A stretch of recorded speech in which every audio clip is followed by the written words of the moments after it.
नंदुरबार जिल्हा पोलीस दलात 5 नवीन वाहनांचा समावेश. विशेष पोलीस महानिरीक्षक दत्तात्रय कराळे यांच्या हस्ते लोकार्पण. नंदुरबार जिल्हा पोलीस दलाच्या कार्यक्षमतेत वाढ करण्यासाठी जिल्हा पोलीस दलात 5 नवीन वाहनांचा समावेश करण्यात आला. या वाहनांचं लोकार्पण विशेष पोलीस महानिरीक्षक दत्तात्रय कराळे यांच्या हस्ते करण्यात आलं. श्री कराळे यांच्या नंदुरबार जिल्ह्यातील 2 दिवसीय वार्षिक निरीक्षण दौऱ्यादरम्यान हा कार्यक्रम पार पडला. या दौऱ्यात त्यांनी जिल्ह्यातील विविध पोलीस युनिटच्या कामकाजाचा सखोल आढावा घेतला. तसंच कायदा व सुव्यवस्था अधिक सक्षम करण्यासाठी आणि गुन्हेगारी नियंत्रणासाठी आवश्यक त्या उपाययोजनांबाबत अधिकाऱ्यांना मार्गदर्शन केलं. नवीन वाहनांच्या समावेशामुळे पोलिसांची गस्ती वाढवणं, तातडीच्या घटनास्थळी जलद पोहोचणं, नागरिकांना अधिक प्रभावी सेवा देणं शक्य होणार आहे. यामुळे गुन्हेगारीवर नियंत्रण ठेवण्यास मदत होणार असल्याचं प्रशासनाकडून सांगण्यात आलं.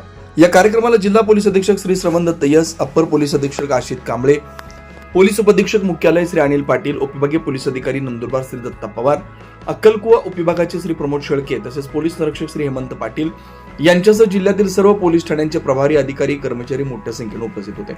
नंदुरबार पोलीस दलात नव्यानं समाविष्ट झालेल्या या वाहनामुळे जिल्ह्यातील कायदा व सुव्यवस्था अधिक मजबूत होणार आहे. पोलिसांच्या प्रतिसाद क्षमतेत लक्षणीय वाढ होणार आहे. 24 लाईव्ह महाराष्ट्र न्यूज साठी योगेश पवार, नंदुरबार.